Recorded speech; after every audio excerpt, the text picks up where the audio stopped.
Did you know that the very first step in a restitution process, simply locating a stolen object or ancestor, can take more than 100 years? When we think of restitution, we often imagine a ceremonial handover or a diplomatic gesture between nations.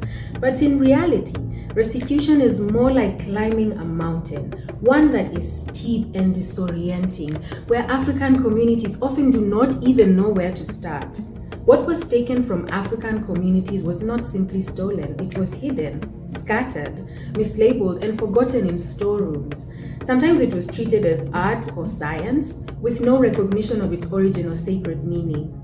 This systematic erasure has created a crisis that spans generations, leaving families and communities searching for their lost heritage in the dark.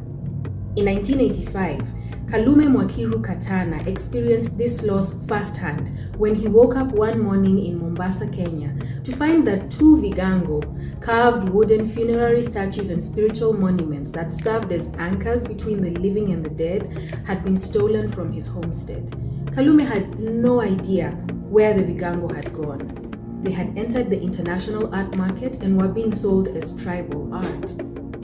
Kalume's journey began what would become a 14-year search before the Vigango were traced to a museum in America. But 14 years is actually short compared to other restitution journeys. In 1884, German forces ransacked the palace of King Kumambape in Cameroon, and among the items stolen was the tange, a royal bow that symbolized the king's spiritual and political power over the coastal Douala communities. For nearly a century, no one knew where it had gone, and it took 97 years before the tange would be located. The story of the Vigango and the tange reveal the true scale of challenges African communities face when trying to get their cultural belongings back, but they are not unique. In 75% of the restitution cases we studied, African communities had no clear idea where their belongings or ancestors were held. In 88% of cases, they had no access to reliable information about them.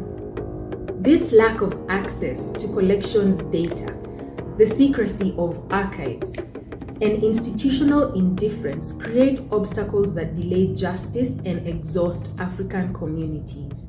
With each case we map, we see how Africans, through persistence, research, collaboration, and even chance encounters, are making progress. We are learning where the paths forward lie, and we're beginning to build guides for those still searching. Our work at Open Restitution Africa is about making the invisible journey visible and supporting those determined to succeed. Restitution is a mountain, but we do not have to climb it alone. Read this and other stories at openrestitution.africa.